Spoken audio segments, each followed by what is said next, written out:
Hello, everybody. Thank you very much for having me on TransitCon. This is a pleasure and a great honor. And this will be a reasonably short presentation that will attempt to give an overview to all you guys with regards to what's going on in Moscow, because Moscow, Russia, has been one of the major centers for all kinds of new developments regarding transportation. And it seems to me that it's not getting as much attention as it could. So my attempt here is to quickly run through several major projects that are going on in the city, and introduce you to the city and the things that we all here are doing.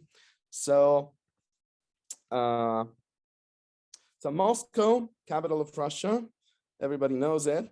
It's a very large city. We are currently about 12 million people, and there are lots of things going on. And basically, this is the overall picture.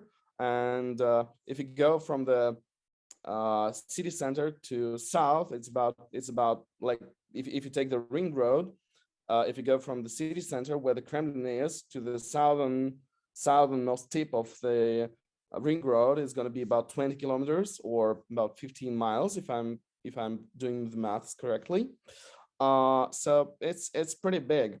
And transportation has always been an issue because people need to move around, people need to commute, people need to reach all the opportunities the city provides, and traveling takes a lot of time. And the city is structured in different parts of the city have the very different urban structures. So for instance, here we are looking at the city center, which is circumferenced with a road that is called Garden Ring. And basically everything that is within the Garden Ring is a very old part of the city, very kind of dense and very, a lot of architectural treasures and nice buildings and cafes and restaurants and such, and pretty much everything that you'd expect in any sort of European city. And when you go outside the city center, you get more residential sort of character. And during the post-war times, the residential construction in Moscow has become a major field of activity. And so lots of residential buildings in this kind of block pattern have been built, and the city started growing. And the expansion went more and more rapidly over the years. Further out, by 1970s and 1980s, the city expanded as far as the current ring road. And with these large residential structures, large buildings spaced far apart from each other, that is, the structure that is called microrayon. And this structure you can see in many former Eastern Bloc cities and former Soviet cities. The structures that are predominantly residential, and basically sometimes they're also called like sleeping neighborhoods, meaning that the only thing that people really do there is they stay overnight. And eventually the city started growing outside the ring road, also with these more dense and more high-rise kind of microrayon structure. And basically, if we are talking about the location of this, this is where I'm currently speaking from, and this is basically a little outside this map. So the city has lots of different structures and lots of different areas, but basically the point is that people really need to move around, because all the, like most of activities and most of things happening are largely within the city center, and all these outskirts, there's not so much happening in there, but there are lots of people living there. So clearly there's a huge demand for transportation and for moving around. And just for you to have an impression of how quickly the city was growing, this is what Moscow used to be in 1950s, just after the World War II. By 1960s, this is what we got. So 1950s, 1960s, and this process, it with a little slower pace, this process is still going on. And so by 1990s, by early 2000s, we got the infamous Moscow Metro network that was established in 1935. By early 2000s, we got what was something like 12 lines, and this is what we see on the picture on the left. This is what used to be in early 2000s. The picture on the right is the current state of things. You can see that the network is growing rapidly, and there's a lot of things going on. We are going to be talking about two major projects that are really pivotal to the overall network. As you may see from the picture on the left, Moscow is highly radial circular, which means that it is pretty easy to go from the outskirts to the city center and back.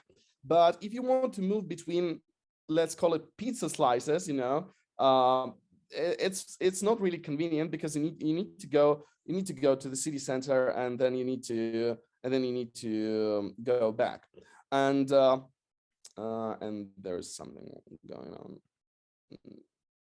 with my pointer, sorry. And so we're going to be talking about two projects here. So one project is the Moscow Central Circle railway line, and the other project is the Great Circle line of the Moscow Metro. And so the thing about having more circles has been on the agenda for quite a while. Basically, the inner circle line was largely finished in 1950s, and since then there have been conversations and talks and different suggestions as to what kind of circles we need to build so as to improve the peripheral connectivity between the outskirts. And by 1990s, the plans were as what you can see in the picture on the left. Basically, they were planning to introduce two more circle lines of the metro network. So there was this pink circle line that was called the third contour, for whatever the reason is, and the larger, the red circle line, the larger circle, the grand circle line.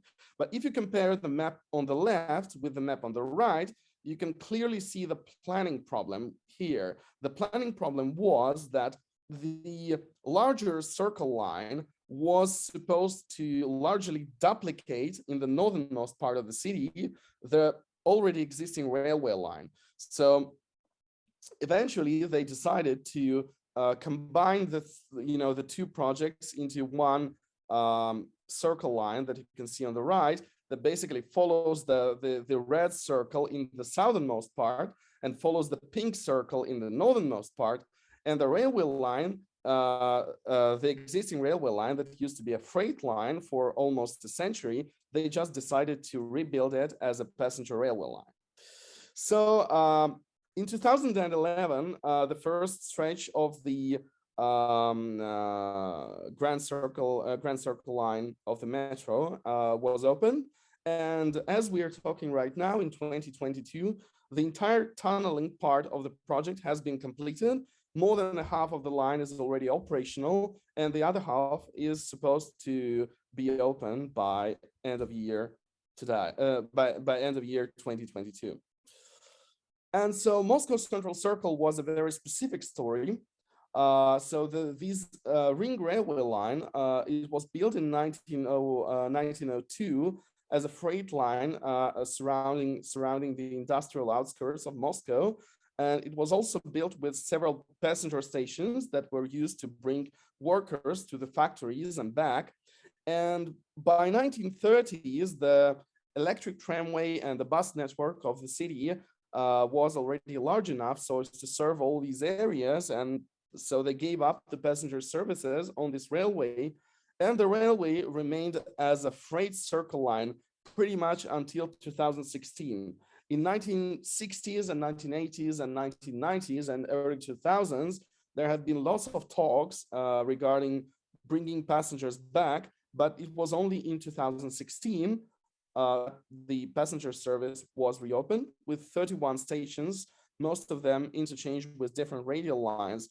And so with the opening of the Moscow Central Circle, the network got a completely new level of connectivity. So before the Moscow Central Circle, you needed to go into the inner city and go back if you wanted to move between the adjacent areas in the periphery. Now you don't need to do that. You go to the Moscow Central Circle and you take it, and you don't need to go through the very innermost part of the city center anymore. And but we didn't only have the ring railway, we also have different railway lines that are coming from the suburbs, the regional rail network. And the regional rail network has been lacking attention for decades. And basically regional trains, lots of people are coming from the farther outskirts commuting to Moscow, like pretty much in any large city. And so the state of affairs on the regional rail was something like that.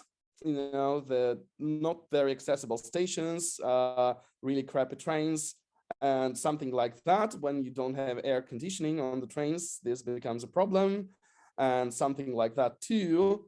And so this also needed some sort of attention, and this needed to be fixed.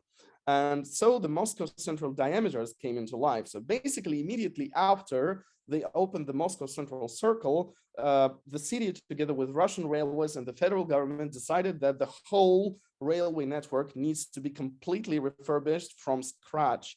And so the idea wasn't really new. The idea was coming already from pretty much 1930s when they built the first metro line. But it was only now in 2016 that they eventually decided that this needs to happen. And so the project came up that is called Moscow Central Diameters, which basically connects various radial lines into the regional rail framework of several, basically 5 diameter lines that are running frequently from the early morning till the late night, pretty much like, the services of S-Bahn in Berlin or Barcelona's regional trains or many other examples around the world. And this is what is basically currently going on. The two diameters are already running. 3 more are coming pretty soon. And basically, these are the new trains, and these are the new stations. So all the new stations and all the old stations are rebuilt, and all the new stations are built, all of them by the same standard, with escalators, elevators, and all these kind of nice ways of access, and so on and so forth. And also the railway line that goes right through the city center is being highly upgraded, with 2 tracks being replaced with 4, so as to have more regional trains going through the city, so that the diameters can actually work as a highly frequent network. And this is also where the 2 more tracks are being added. This is near the city center. This is near the Leningradsky and Kazansky railway station. And these are also the new stations in the outskirts of Moscow.